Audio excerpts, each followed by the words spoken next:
of our friend, the late, great Vivian. Can we have a round of Westwood presenting?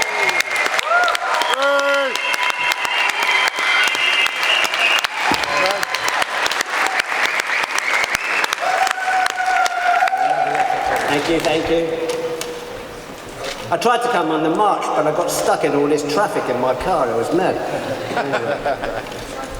So, I first met Julian through a publicity stunt I did in 2014. I mentioned that I was going to do a fashion show in the Ecuadorian embassy with Julian modelling. This garnered a lot of interest, and I was even interviewed on Channel 4 News. I wore a t-shirt created by my mother saying, "I am Julian Assange," a reference from the film Spartacus, showing solidarity with Julian's work. In the 2 years after this, I and my wife made regular visits to the embassy to deliver meals that she had prepared, and we met Julian several more times with my mother.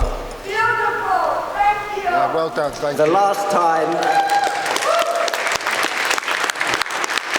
Very nice food, sushi and whatever. He kept losing all the bento boxes as well. He never gave us them back.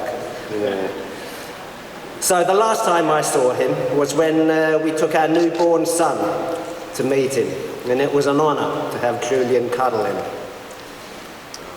Julian is a hero, a dubious honour I am sure.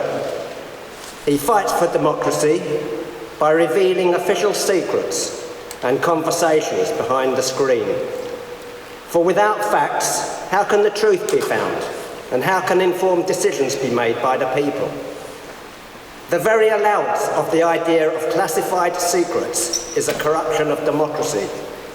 However, it is the modus operandi of our present undemocratic system, conveniently there to hide anything it wants to, under the guise of protecting our national interests, we are told.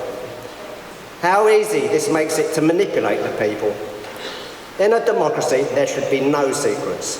Any truly democratic government needs to be completely transparent.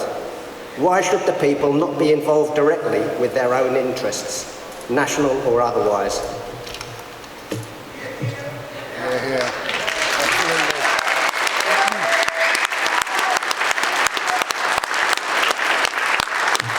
It turns out that Julian's WikiLeaks reveals the answer to this.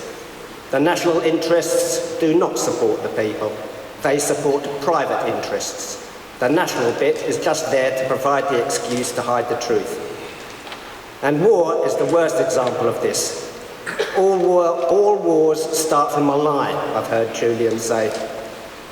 War is also a very convenient method to suspend and modify people's democratic rights and to restrict information, without which it is easy to manufacture a war. Catch-22. These days, whenever I hear a Western leader speaking in praise of democracy or espousing the right of journalistic freedom, as in the recent case of arrested Belarusian journalist Roman Protasevich, I am revolted and want to shout Julian Assange at them for their hypocritical double talk. It's a shame that no journalist will do this, although the example of Chris Hedges illustrates why they don't. This double talk is also illustrated by the recent report from the UN regarding China and its treatment of the Uyghurs.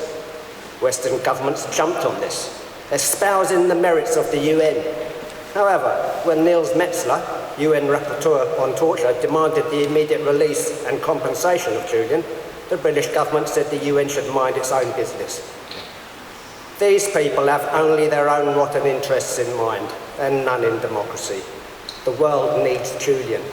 Yes.